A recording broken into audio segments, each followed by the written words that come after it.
स्वागतम प्यारे बच्चों, कैसे हैं आप सब। हमेशा मुस्कुराते रहिए, खुश रहिए और अपना अध्ययन जारी रखिए। तो आज हम पढ़ेंगे नागार्जुन जी द्वारा रचित यह दंतुरित मुस्कान नामक कविता का सरल भावार्थ, प्रश्न उत्तर एवं काव्य सौंदर्य। जो कवि है वह बहुत ही संघर्षशील व्यक्तित्व है। वह हमेशा अपनी जीविका चलाने के लिए बाहर जाता है और वह हमेशा प्रवास में रहता है। इसीलिए जब वह घर आता है, उसके 9 माह का शिशु होता है जो कि जिसके कि छोटे छोटे दांत उस वक्त उगे होते हैं और वह उसे एकटकी लगाकर देखते रहता है। तो इन सब को देखकर कवि के मन में क्या क्या भाव उत्पन्न होते हैं, वह क्या क्या सोचता है, इसी का वर्णन इस कविता में किया गया है। कवि का मानना है कि भाव सौंदर्य में ही जीवन का वास्तविक संदेश निहित है। यह सुंदरता कठोर से कठोर मन को भी पिघलाकर मोम बना सकती है। बालक की यह दंतुरित मुस्कान बहुत ही निश्चल होती है। जैसे कि जो बड़े होते हैं, बड़ों की मुस्कान में कोई ना कोई स्वार्थ निहित होता है, कोई व्यंग होता है। लेकिन एक छोटे बच्चे की जो दंतुरित मुस्कान होती है वह अर्थहीन होती है और निस्वार्थ होती है, और इसी का वर्णन उनमें किया है। तुम्हारी यह दंतुरित मुस्कान मृतक में भी डाल देगी जान, धूली धूसर तुम्हारे ये घात, छोड़कर तालाब मेरी झोपड़ी में खिल रहे जलजात। कवि छोटे बच्चे को देखते हुए कहते हैं कि हे शिशु, तुम्हारे ये नए नए उगे हुए दांतों से युक्त मनमोहक मुस्कान जो कि जीवनदायिनी है, किसी मृतक व्यक्ति के शरीर में भी जान डाल देगी। अभिप्राय यह है, मृतक कहने का अर्थ है जो व्यक्ति भावहीन है, उदास है, निराश है। तुम्हारी इस मुस्कान को देखकर वह भी प्रसन्नता से चहक उठेगा, वह आनंद से खिल उठेगा। धूली धूसर तुम्हारे ये गात, धूली धूसर में बच्चों योजक चिन्ह है, जिसमें कि और शब्द छिपा हुआ है, इसमें द्वंद्व समास छिपा हुआ है।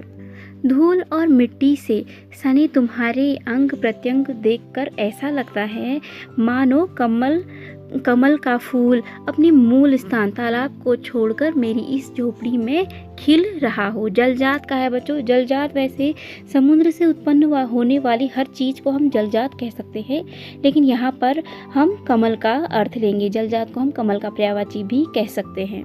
तो कवि कहना चाह रहा है कि तुम उस तालाब को छोड़कर ऐसा लग रहा है कि मेरी इस झोपड़ी में उत्पन्न हो, खिले हो।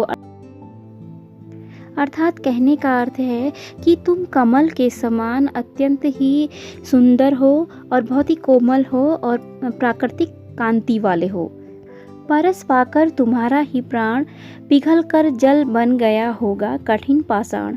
तुम्हारा स्पर्श पाकर जो मेरी यह झोपड़ी है जो कि कठोर पत्थरों से मिलकर बनी हुई है, तुम्हारा स्पर्श पाकर ऐसा लग रहा है कि वह भी जल के समान द्रवीभूत हो गया है। आशा यह है कि पाषाण हृदय का व्यक्ति भी तुम्हारा स्पर्श पाकर कोमल भावनाओं से द्रवीभूत हो जाता है। छू गया तुमसे कि झरने लग पड़े सैफालिका के फूल, बांस था कि बबूल। कवि यहाँ अपने व्यक्तित्व के बारे में कहता है। वह कहता है कि मैं खोखले बांस की तरह भावशून्य था और बबूल के पेड़ के समान था, क्योंकि मेरा स्वभाव दूसरों को पीड़ा पहुंचाने वाला था। जैसे कि बबूल के पेड़ में कांटे होते हैं, तो वैसे ही मेरा स्वभाव दूसरों को पीड़ा पहुंचाने वाला था। किंतु तुम्हारा स्पर्श पाकर मैं भी सैफालिका की भांति फूल बरसाने वाला पेड़ बन गया हूँ, अर्थात मैं भी कोमल और सुंदर भावों से युक्त हो गया हूँ एवं मेरे मुख से प्रसन्नता एवं आनंद के फूल झरने लगे हैं। तुम मुझे पाए नहीं पहचान, देखते ही रहोगे अनिमेष, थक गए हो आँख लूं में फेर। इन पंक्तियों में प्रश्न चिन्ह लगा है, तो इसमें कवि उस बच्चे से प्रश्न पूछते हुए कह रहा है कि मैं तुम्हारे जन्म के समय में, क्योंकि मैं तुम्हारे पास नहीं था और मैं अपनी जीविका कमाने के लिए इधर-उधर प्रवास पे था। इसीलिए हे शिशु तुम मुझे पहचान नहीं रहे हो और इसीलिए अनिमेष कहने का अर्थ है बिना पलक झपकाए। इसीलिए हे शिशु तुम बिना पलक झपकाए एकटकी लगाकर मुझे निरंतर देखते ही जा रहे हो। क्योंकि तुम बहुत कोमल हो, नाजुक हो, इसीलिए अगर तुम मुझे इस तरह से एकटकी लगाकर देखते ही रहोगे तो तुम थक जाओगे। अगर तुम थक गए हो तो मैं अपनी आँखें तुमसे हटा लेता हूँ। अब देखेंगे काव्य सौंदर्य।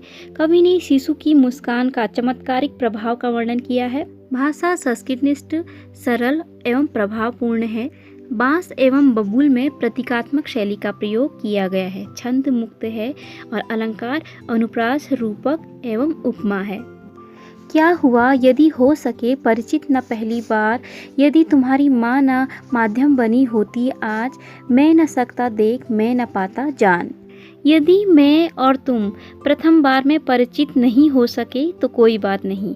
कहने का तात्पर्य है कि कवि कहना चाहता है कि तुम्हारे जन्म के समय मेरा परिचय तुमसे, तुम्हारा परिचय मेरे से नहीं हो पाया तो कोई बात नहीं, पर तुम्हारी माँ तुम्हें जन्म देकर इस संसार में न लाई होती तो तुम्हारा और हमारा यह प्रथम परिचय न हुआ होता और न ही मैं तुम्हें देख पाता और न ही तुम्हें जान पाता। तुम्हारी यह दंतुरित मुस्कान, धन्य तुम, माँ भी तुम्हारी धन्य, चिर प्रवासी मैं इतर मैं अन्य। छोटे छोटे नए नए उगे हुए दांतों से युक्त तुम्हारी मंद मंद मुस्कान बहुत ही मनमोहक है और इसलिए तुम्हारी इस मनमोहक दर्शन कराने के लिए मैं तुम्हारी माँ का भी धन्यवाद करता हूँ और तुम्हारा भी धन्यवाद करता हूँ कि मुझे इस प्राकृतिक सौंदर्य के दर्शन आज तुम्हारे माध्यम से हुए। चिर प्रवासी मैं इतर मैं अन्य, क्योंकि मैं बहुत समय तक मैं प्रवास में रहता हूँ, मैं इधर उधर रहता हूँ, इसीलिए मैं तुम्हारे लिए कोई अन्य व्यक्ति के समान हूँ। इस अतिथि से प्रिय तुम्हारा क्या रहा संपर्क, क्योंकि मैं कब प्रवास में रहता हूँ, कभी इधर कभी उधर रहता हूँ, तो मेरा इस ग्रह में आना कभी कभी होता है अतिथि के समान होता है, जैसे कि मेहमान बनकर मैं आता हूँ, तो इसीलिए इस मेहमान से तुम्हारा कोई संपर्क आज तक हो नहीं पाया। उंगलियां माँ की कराती रही मधुप अर्क, देखते तुम इधर कनखी मार हो और होती जबकि आंखें चार। कवि कहना चाहते हैं क्योंकि मैं प्रवास पे रहता हूँ इसीलिए तुम अपनी माँ से भावनात्मक रूप से अधिक जुड़े हुए हो, इसीलिए तुमने अपनी माँ की उंगलियों को अपने मुंह में लिया हुआ है आप और तुम उसे चूस रहे हो। ऐसा लग रहा है कि तुम पंचामृत पीने का आनंद ले रहे हो, क्योंकि इन उंगलियों में माँ का वात्सल्य छिपा हुआ है, इसीलिए यह उंगलियाँ चूसना तुम्हें अत्यंत ही प्रिय है।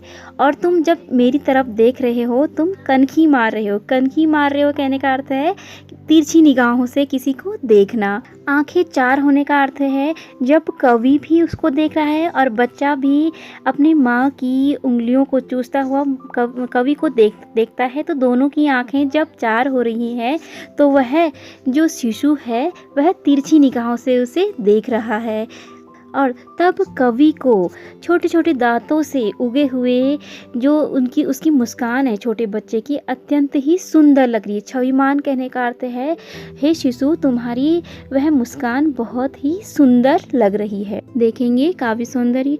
माँ और बच्चे का बहुत ही आत्मीय संबंधों को उसने व्यक्त किया है कवि ने। कनखी मार कहकर छोटे बच्चे के बहुत ही स्वाभाविक मनोवृत्ति को कवि ने चित्रित किया है। भाषा संस्कृतनिष्ठ है, सरल एवं प्रभावपूर्ण है और रस वात्सल्य है और अलंकार उपमा अनुप्रास है और छंद मुक्त है। इस प्रकार आपका भावार्थ पूर्ण हुआ। यहाँ पर मैं प्रश्न उत्तर भी दे रही हूँ और आप इसका अर्थ भी ग्रहण करेंगे और प्रश्न उत्तर भी ग्रहण करेंगे और बोर्ड परीक्षाओं में अधिकतम अंक अर्जित करेंगे। धन्यवाद।